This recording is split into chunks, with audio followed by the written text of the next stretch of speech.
by Kuku FM. Download the app now. एक कारोबारी था, केले की खेती करवाता था। वो कारोबार छोड़कर देश के राष्ट्रपति का चुनाव लड़ने पहुंचा, उस राजनीतिक दल की ओर से जिसका नाम है टकलों की पार्टी। जैसे स्पाइडरमैन, बैटमैन, सुपरमैन होते हैं, वैसे ही उसने अपना नाम रखा बनाना मैन। लोगों ने बनाना मैन को राष्ट्रपति बना दिया। वो जनाब देश के पुनर्निर्माण का वादा करके आए थे, मगर पद मिलने के बाद उन्हें देश की पुरानी राजनीतिक परंपरा अच्छी लगने लगी। कौन सी परंपरा? तानाशाही की परंपरा। कार्यकाल खत्म होने के बाद भी वो पद से हटने को राजी नहीं थे। इसके अलावा उन पर भ्रष्टाचार के गंभीर आरोप थे। जनता बगावती हो गई। राष्ट्रपति के विरुद्ध कई मास प्रोटेस्ट हुए, हिंसा भी हुई, लेकिन राष्ट्रपति ने पद नहीं छोड़ा। बीते रोज उन्हीं राष्ट्रपति की खबर आई, कुछ लोगों ने उन्हीं के घर में घुसकर उनकी हत्या कर दी। क्या है ये पूरा मामला, विस्तार से बताते हैं। नमस्ते, मैं प्रतीक्षा हूं और आप देख रहे हैं अंतर्राष्ट्रीय प्रसंगों से जुड़ा हमारा कार्यक्रम दुनियादारी। आगे बढ़ने से पहले आपको कुछ याद दिलाना है। एक ऐप है कुकू एफएम। यहाँ बहुत सारी अलग अलग तरह की ऑडियो बुक्स उपलब्ध हैं। मतलब यहाँ आपको बोलती हुई किताबें मिल जाएंगी। आप कोई और काम करते हुए भी किताबें सुन सकते हैं। कुकू एफएम ऐप पर आत्मकथाओं, उपन्यासों से लेकर जाने माने वर्ल्ड लीडर्स की जीवनियां, कई तरह की ऑडियो बुक्स हैं। इन्हें सुनने के लिए आपको प्रीमियम सब्सक्रिप्शन लेना होगा। ललन टॉप के दर्शक LT20 कोड का इस्तेमाल करके सब्सक्रिप्शन में 20% तक की छूट पा सकते हैं। इससे जुड़े ब्यौरे आपको डिस्क्रिप्शन में मिल जाएंगे। कैरिबियन में एक द्वीप है हिस्पैनियोला। इस द्वीप पर बसा है हेती। इसके पूरब में है डोमिनिक रिपब्लिक, पश्चिम में है क्यूबा, दक्षिण में है कोलंबिया और वेनेजुएला। हेती की राजधानी है पोर्ट ऑ प्रिंस। इससे थोड़ी दूर एक सजा संवरा पौष पहाड़ी इलाका है पेलेरिन। 6 और 7 जुलाई की दरमियानी रात करीब 1 बजे का वक्त था। रात के अंधेरे में एक हथियारबंद कमांडो ग्रुप यहाँ पेलेरिन स्थित एक आलीशान घर के कंपाउंड में घुसा। इससे पहले कि कोई कुछ समझ पाता, हमलावरों ने अंधाधुंध फायरिंग शुरू कर दी। किसका था यह घर? यह हेती के राष्ट्रपति जोवेनेल मोइस का निजी आवास था। हमलावरों के निशाने पर थे खुद राष्ट्रपति। लगभग आधे घंटे तक हुई इस गोलीबारी के बाद हमलावर वहां से भाग गए। इस वारदात की खबर पाकर जब पुलिस वहां पहुंची तो देखा कि राष्ट्रपति मोइस पीठ के बल फर्श पर पड़े हैं। उनकी सफेद कमीज खून से लथपथ है। दाईं आंख की पुतलियां निकलकर बाहर आ गई हैं। राष्ट्रपति मोइस को कुल 12 गोलियां मारी गई। इस हमले के दौरान राष्ट्रपति की पत्नी मार्टिने मोइस को भी गोली लगी थी। हमले के समय राष्ट्रपति के 2 बच्चे भी घर में थे। दोनों जान बचाने के लिए बाथरूम में छुप गए। हमलावरों ने घर की मेड और ड्यूटी पर तैनात एक लड़के को नहीं मारा, वो बस उन्हें रस्सी से बांधकर चले गए। हेती में गैंग वॉर आम है, इसलिए गोलीबारी की आवाज सुनकर इलाके के लोगों को लगा शायद कोई 2 गैंग्स आपस में भिड़े होंगे। मगर सुबह होते ही उन्हें फायरिंग की असल कहानी मालूम चली। लोगों को यह पता चला कि राष्ट्रपति मारे गए हैं, मगर इसके ज्यादा ब्यौरे सामने नहीं आ रहे थे। इस अनिश्चितता के माहौल में कई तरह की अफवाहें सर्कुलेट होने लगी। लोगों के व्हाट्सएप पर एक अपुष्ट वीडियो घूमने लगा। क्या था इस वीडियो में? इस वीडियो में राष्ट्रपति के घर के बाहर कई सारी गाड़ियां नजर आ रही थी। इन गाड़ियों से हथियारबंद लोग मिलिट्री फॉर्मेशन में बाहर निकलते दिख रहे थे। इनमें से एक लाउड स्पीकर पर चिल्ला रहा था, this is a DA operation. DA माने ड्रग एनफोर्समेंट एजेंसी। ये वो सरकारी एजेंसी होती है जो नारकोटिक्स डीलिंग और ड्रग तस्करी करने वाले संगठनों के खिलाफ कार्रवाई करती है। ये DA ऑपरेशन वाली बात राष्ट्रपति के घर की मेड और ड्यूटी बॉय ने भी दोहराई थी। उन्होंने बयान दिया कि जिन हमलावरों ने उन्हें रस्सी से बांधा वो भी DA ऑपरेशन का जिक्र कर रहे थे। इस DA ऑपरेशन वाले एंगल से जनता में काफी कंफ्यूजन था। लोगों को लग रहा था कि कहीं सरकारी फोर्सेस नहीं तो राष्ट्रपति की हत्या नहीं की है। इस पर स्टेट डिपार्टमेंट की सफाई आई। उन्होंने कहा कि DA वाली बात सरासर गलत है। इस सफाई के बाद एक आशंका ये उपजी कि शायद राष्ट्रपति की सुरक्षा में तैनात अधिकारियों को छलावा देने के लिए हमलावरों ने DA वाली बात कही हो। सवाल बहुत सारे थे, जवाब सीमित। सबसे बड़ा सवाल था कि एक राष्ट्रपति के घर में घुसकर हत्या कैसे कर दी गई। राष्ट्रपति के पास सुरक्षा कर्मियों की फौज थी। वो सड़क पर निकलते तब भी दर्जन से ज्यादा बख्तरबंद गाड़ियां उनके साथ चला करती थी। इतनी सुरक्षा के बाद भी हमलावर उनके घर में घुसे, आधे घंटे तक फायरिंग की और राष्ट्रपति को मारकर चले गए।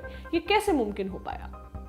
एक जरूरी सवाल यह भी था कि जिस देश में राष्ट्रपति ही सुरक्षित नहीं, उस देश में आम लोगों का क्या हाल होगा। ऐसे में पूरे हेती के भीतर दहशत फैल गई। आमतौर पर जैम पैक्ड राजधानी की गलियां बिल्कुल वीरान थी। दुकानें, बैंक और सरकारी ऑफिसों पर ताला लटक रहा था। किसी अनहोनी की आशंका में लोग अपने घरों में राशन और पानी जैसे जरूरी सामान स्टॉक करने लगे। किसी को समझ नहीं आ रहा था कि अब आगे क्या होगा। आने वाले दिन मुश्किल होंगे, लेकिन कितने मुश्किल इसका अंदाजा किसी को नहीं था। किसने किया था यह हमला? इस बारे में पहला बड़ा बयान आया देश के अंतरिम प्रधानमंत्री क्लॉडे जोसेफ का। 7 जुलाई को उन्होंने देश की जनता को संबोधित करते हुए कहा, अज्ञात लोगों के एक समूह ने राष्ट्रपति के निजी आवास पर हमला किया। उन्होंने राष्ट्रपति की हत्या कर दी। ये हमलावर स्पेनिश और अंग्रेजी बोल रहे थे। ये हमला सुनियोजित था। इसमें शामिल हमलावर काफी प्रशिक्षित थे। वे ढेर सारे हथियारों से लैस होकर आए थे। आशंका है कि ये हमलावर किराए के सैनिक हो सकते हैं। हमले से जुड़ा बुनियादी अपडेट देने के अलावा अंतरिम प्रधानमंत्री ने यह भी कहा कि राष्ट्रपति की हत्या के चलते फिलहाल वो देश के मुखिया हैं। 7 जुलाई की देर शाम अंतरिम पीएम क्लॉडे जोसेफ एक बार फिर देश के सामने आए। टेलीविजन पर प्रसारित अपने संदेश में उन्होंने कहा, फिलहाल मैं ही हेती की सरकार का मुखिया हूं। मैंने और मेरे साथी मंत्रियों ने अगले 15 दिनों तक देश में स्टेट ऑफ सीज लगाने का फैसला किया है। जनता से मेरी अपील है कि वो शांति बनाए रखे, साथ मिलकर इस देश को अराजकता के गर्त में गिरने से बचाएं। अंतरिम पीएम ने जनता से यह भी वादा किया कि राष्ट्रपति की हत्या करने वालों को जल्द से जल्द पकड़कर उनके किए की सजा दी जाएगी। क्लॉडे जोसेफ के इस ऐलान के बाद हमलावरों से जुड़ा एक बड़ा अपडेट आया। ये अपडेट दिया हेती के पुलिस प्रमुख लियोन चार्ल्स ने। 7 जुलाई की देर रात उन्होंने अंतरिम प्रधानमंत्री के ही आवास पर एक प्रेस कॉन्फ्रेंस बुलाई। इसमें बताया गया कि राष्ट्रपति की हत्या में शामिल कुछ संदिग्धों के साथ पुलिस की मुठभेड़ हुई। इस मुठभेड़ के बारे में संक्षिप्त जानकारी देते हुए पुलिस प्रमुख चार्ल्स बोले, हमें कुछ जानकारी मिली थी, उसी के आधार पर हमने हमलावरों का पीछा किया। हमने उन्हें क्राइम सीन से भागने नहीं दिया। उनमें से कुछ पेलेरिन इलाके में ही छुप गए थे। हमारी पुलिस टीम की उनके साथ मुठभेड़ हुई। दोनों तरफ से गोलियां चली। इस गोलीबारी में 4 संदिग्ध मारे गए। 2 संदिग्धों को हमने जिंदा पकड़ लिया। हमलावरों ने 3 पुलिसकर्मियों को भी बंधक बनाया था। उन पुलिसकर्मियों को सुरक्षित रिहा करवा लिया गया है। ये संदिग्ध कौन थे, इनके नाम क्या हैं? इन सारे सवालों का जवाब पुलिस प्रमुख ने नहीं दिया। ना ही उन्होंने मारे गए संदिग्धों की हत्या में मिलीभगत से शामिल कोई सबूत दिए। हाँ, उन्होंने ये जरूर कहा कि हत्यारों की तलाश अभी खत्म नहीं हुई है। ये तलाश कैसी होगी, इसका संकेत देते हुए लियोन चार्ल्स बोले, हम संदिग्धों का पीछा कर रहे हैं। या तो वे पकड़े जाएंगे या फिर मुठभेड़ के दौरान हमारे हाथों उनकी मौत होगी।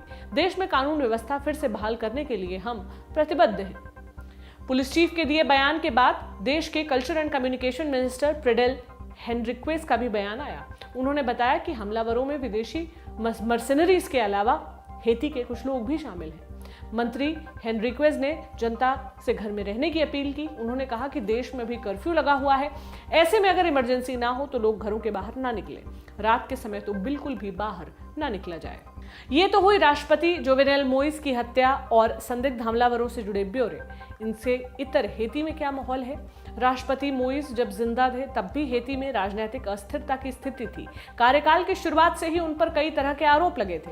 हम ब्रीफ में इन आरोपों की आपको क्रोनोलॉजी समझा देते हैं। मोइस से पहले हेती के राष्ट्रपति थे मिशेल मार्टेली। वो मई 2011 से फरवरी 2016 तक हेती के राष्ट्रपति रहे थे। कार्यकाल खत्म हो जाने के बाद भी मार्टेली राष्ट्रपति पद पर बने रहे थे। जनता ने महीनों तक उनके खिलाफ प्रदर्शन किया, तब जाकर मार्टेली ने पद छोड़ा था। यही मार्टेली जोवेनेल मोइस के मेंटर थे। मोइस की पार्टी का नाम था तेथ केलो। स्थानीय भाषा में इसका अर्थ होता है टकले सिर वाला। मोइस ने 2 बार राष्ट्रपति चुनाव लड़ा। पहली बार अक्टूबर 2015 में। इसमें सबसे ज्यादा वोट पाने वाले प्रत्याशी थे मोइस, मगर इस चुनाव पर धांधली के गंभीर आरोप थे। जनता और विपक्ष के भारी विरोध के चलते इसका रिजल्ट रद्द कर दिया गया था। इसके बाद नवंबर 2016 में फिर से राष्ट्रपति चुनाव हुआ। इस चुनाव में जनता की भागीदारी बहुत कम थी। मात्र 21% वोटर्स ने ही मतदान किया था। मगर जो भी हो, चुनाव में दोबारा सबसे आगे रहे मोइस। नतीजतन इस दफा वो राष्ट्रपति बन गए। मोइस का कार्यकाल फरवरी 2021 में खत्म हो गया। कायदे से इसके बाद उन्हें पद से हट जाना चाहिए था, मगर मोइस ने ऐसा नहीं किया। उन्होंने कहा कि वो अभी 1 साल और पद पर बने रहेंगे। इसके खिलाफ जनता सड़कों पर उतर गई। देश में कई जगहों पर हिंसक प्रदर्शन हुए, मगर इस विरोध की अनदेखी करते हुए मोइस ने ऐलान किया कि वो नए संविधान की ड्राफ्टिंग करवाएंगे। क्या हेती को नए संविधान की जरूरत थी? जवाब है हाँ। हेती 1804 में आजाद मुल्क बना, मगर यहाँ लोकतांत्रिक संस्कारों ने कभी जड़ पकड़ी ही नहीं। लोकतंत्र की जगह तानाशाही और तख्तापलट ने यहाँ पांव जमा लिए। इसका पहला निष्पक्ष चुनाव देश की आजादी के 186 साल बाद 1990 में हुआ। इस चुनाव से भी देश की तकदीर नहीं बदली। इसके बाद भी तख्तापलट और तानाशाही जोंक की तरह हेती के साथ चिपकी रही। इस अस्वस्थ राजनीतिक परंपरा के अलावा एक बड़ी चुनौती देश का मौजूदा पॉलिटिकल ढांचा भी है। यहाँ 2 पावर सेंटर्स हैं, एक राष्ट्रपति, दूसरा प्रधानमंत्री। इन दोनों के बीच सत्ता की होड़ होती रहती है। इसके चलते सरकार ने कामकाज में एकजुटता नहीं रहती। अप्रभावी सरकारों के चलते हेती में एक वैक्यूम पैदा हो गया। इसका फायदा उठाकर यहाँ कई हथियारबंद गिरोह बन गए। ये गिरोह आए दिन हिंसा करते रहते हैं।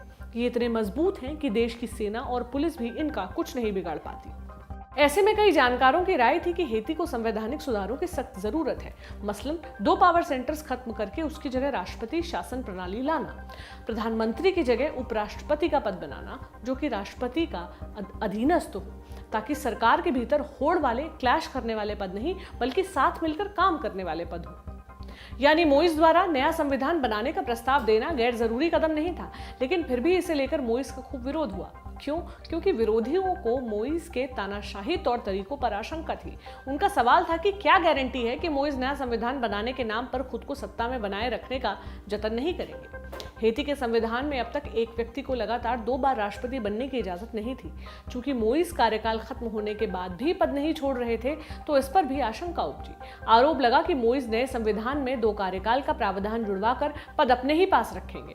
ये भी आरोप लगा कि अपनी ताकत बढ़ाने के लिए वो राष्ट्रपति को असीमित पावर देने का नियम बनवा देंगे। इन्हीं आशंकाओं के मद्देनजर जनता का एक बड़ा तबका मोइस के खिलाफ लगातार प्रोटेस्ट कर रहा था। लोग उनसे तत्काल इस्तीफा देने की मांग कर रहे थे, मगर मोइस पर इन विरोधों का कोई भी असर नहीं था। इस बीच एक और खबर आई जिसने मोइस के खिलाफ विरोध की को चिंगारी दी। ये खबर जुड़ी थी एक रेफरेंडम से। जून 2021 में हेती के नए संविधान पर एक रेफरेंडम होना था। मोइस ने इसकी तारीख आगे बढ़ा दी। नतीजतन उनके खिलाफ हो रहे प्रोटेस्ट और तेज हो गए। ऐसा नहीं है कि मोइस पर केवल पद पर अवैध कब्जा करने के ही आरोप हो, उनके ऊपर भ्रष्टाचार के भी गंभीर आरोप थे। एक आरोप गैंग वॉर से भी जुड़ा था। क्या था ये इल्जाम?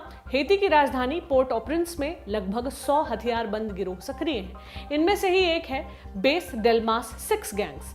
इस गैंग का सरगना है जिमी चेरिजियर। ये आदमी इतना क्रूर है कि हेती के लोग इसे बारबेक्यू बुलाते हैं। लोग कहते हैं कि जिमी लोगों को जिंदा जला देता है, इसलिए उसको बारबेक्यू कहते हैं। जिमी चेरिजियर गैंग लीडर बनने से पहले एक पुलिस अफसर था। 13 से 17 नवंबर 2018 के बीच जिमी ने राजधानी के एक स्लम में बड़ा नरसंहार किया। इसमें करीब 70 लोग मारे गए। आरोप है कि इस नरसंहार को अंजाम देने में जिमी के 2 बड़े मददगार थे। एक आंतरिक मंत्रालय का डायरेक्टर फेडनेल मोनकेरी, दूसरा शहर का पूर्व मेयर जोसेफ डुप्लान। ये जो डुप्लान है उसका सीधा कनेक्शन राष्ट्रपति जुवेनेल मोइस से बताया जाता है। प्रेसिडेंट मोइस ने डुप्लान को देश के पश्चिमी इलाके में अपना प्रतिनिधि चुना था।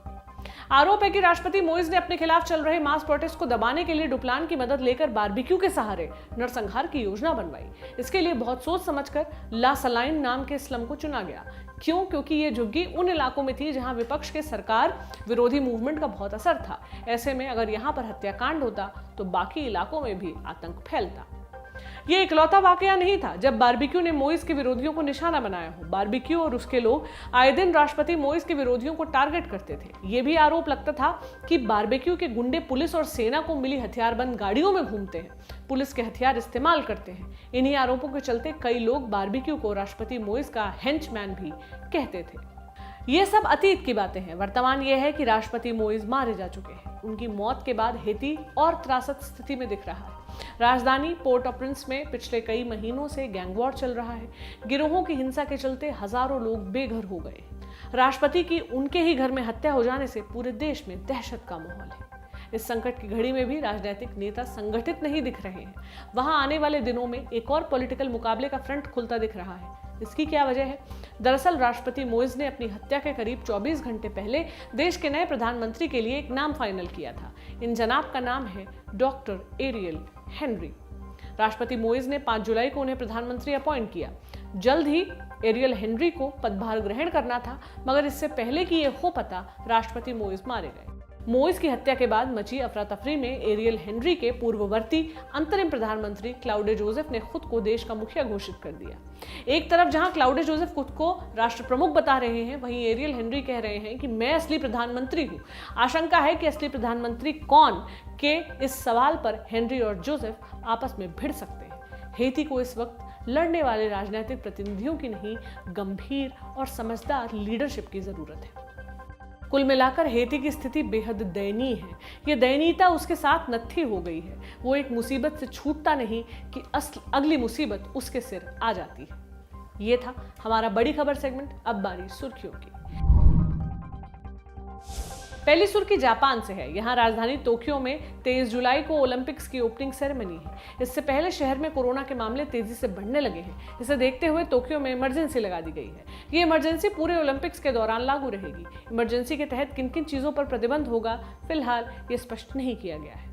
दूसरी सुर्खी दक्षिण अफ्रीका से है। यहाँ भ्रष्टाचार के आरोपी पूर्व राष्ट्रपति जैकब जुमा ने पुलिस के आगे आत्मसमर्पण कर दिया। जैकब के खिलाफ लगे भ्रष्टाचार के आरोपों की जांच चल रही है। इसी संबंध में अदालत ने उन्हें जांच आयोग के आगे पेश होने का निर्देश दिया था, मगर जैकब जुमा ने ऐसा नहीं किया। इसके बाद कोर्ट ने उन्हें अवमानना का दोषी पाया। इसके लिए उन्हें 15 महीने कैद की सजा सुनाई गई।